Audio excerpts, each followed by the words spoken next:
and welcome back to Cooking for Two 101. I'm Christy, that's John. Today we're making honey sriracha chicken thighs. We're going to do them up on the grill later. They do take a couple hours to marinate or overnight, so we're going to start with the marinade. We have a half a cup of honey. You could also use agave. I happen to have honey, so that's what we're using. Ooh, that's sticky. I have about 1/8 of a cup of sriracha. If you love spicy stuff, use 1/4 of a cup. We tried it with 1/4 of a cup. It was a little bit too spicy. So we're going to go with 1/8 of a cup. On the other hand, if you don't like it super spicy, use a little bit less. We're also going to add 1/3 of a cup of rice wine vinegar, 1/3 of a cup of soy sauce, or you could use tamari. Tamari is just a gluten-free soy sauce.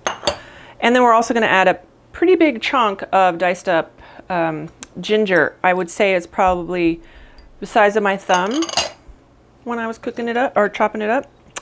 And I like a lot of garlic, so I'm going to use 3 cloves of garlic. Same holds true for garlic. If you don't like a lot of garlic, you can put a little bit less in. If you like extra garlic, put some more in. And finally, 2 tablespoons of freshly squeezed lime juice. We're just going to mix this all up with our whisk. And once it's combined, we're going to add our chicken thighs. So I bought some boneless, skinless chicken thighs. I did clean it up a little bit. I took off any of the extra skin that might have been on there, and I salt and peppered both sides. You could do this with basically any chicken, really. I do like chicken thighs. They're a little juicier, and when you grill them, they have less chance that they're going to overcook them and have them come out dry. Nobody wants that. You could do it with the bone in. You just have to cook it a bit longer. You always want your chicken to come to 165 degrees internal temperature before you take it off the grill. Okay, we are all combined. Oh, I forgot one tiny little ingredient. And by tiny, I mean just 2 drops of sesame oil. Sesame oil goes a long way, so don't put too much in. The original recipe that I found for this said about 1/2 teaspoon. Too much, in my opinion. Okay, there we go. Everybody's in the pool, except the chicken. And put it in there. I'm going to cover it in saran wrap. We're going to come back in a couple hours and grill it up.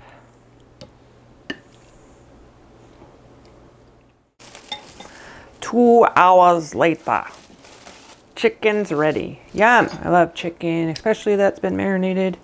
Okay, so I'm going to take these chicken thighs out of the marinade, and we're going to go up and grill them. Chicken thighs that are boneless and skinless cook really quickly on the grill. Thank goodness, because I'm really hungry at this point. We're also going to reduce this sauce because it makes a beautiful glaze for later. All we have to do is bring it up to a boil and then let it simmer until it starts to thicken, and it's an amazing glaze. So I'm going to do 2 things right now. First, I'm going to start my rice. I have in here just a little bit of melted butter. It's a brown butter now, so that's going to give our rice a lot more flavor. It's going to be amazing. I have 1 cup of rice. I'm going to stir it around, and I'm going to add 1 3/4 cup water. Put the lid on. Come back 15 minutes later. It's going to be awesome.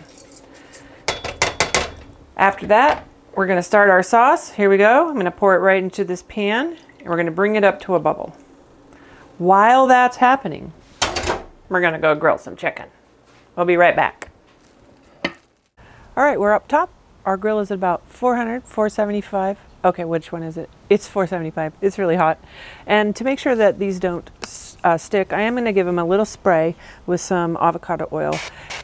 I'm kind of impatient, and seeing as chicken thighs, boneless, skinless ones anyway, cook really fast, I don't want them to stick, and so I get worried about that. So by putting the avocado spray on them, we're guaranteeing that they won't stick. All right, let's get these babies on. Here we go. And what you really want to hear is a sear.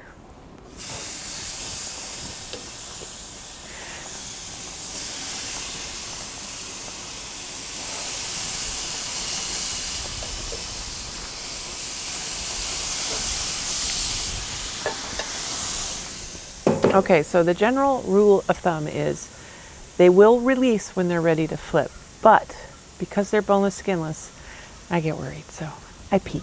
And then I turn them so they have those pretty little hash marks. So we'll be back when it's time to flip. All right, it's been about 3 minutes. I'm going to flip the chicken. Ooh, look at those grill marks. Yeah. Oh, a straggler there. Oh yeah, it's beautiful. Okay, a couple more minutes, we'll be done. All right, let's check it out. See what the temperature is. So you want to go right in the middle. There's no bones, so you don't have to worry about touching one of those, which are hotter or maybe colder. I don't remember which one it is. Oh, beautiful. 162.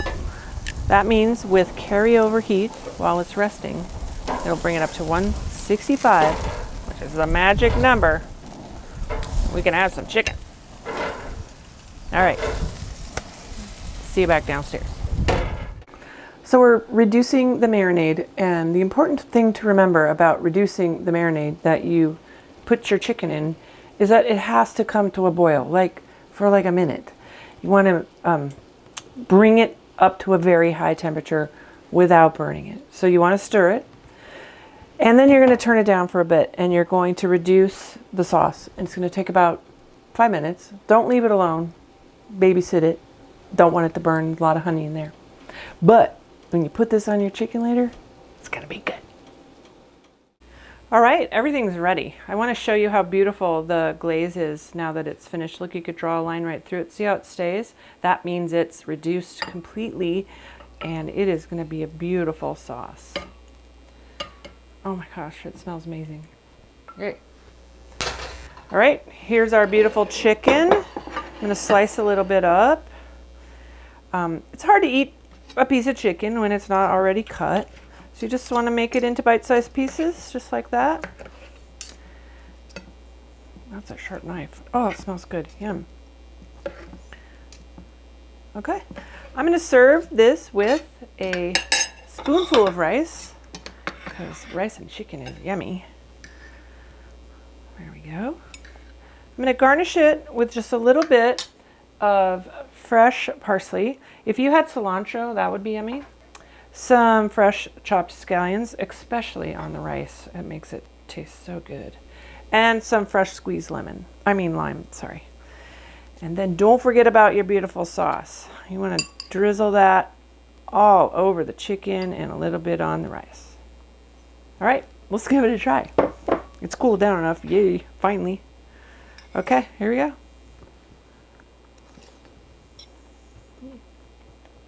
Mmm.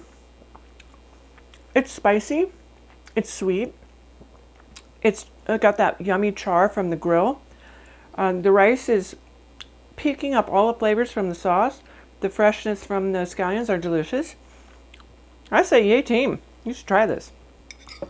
Okay, thanks for watching Cooking for Two 101. Don't forget to like, subscribe, share with your friends, and we'll see you soon.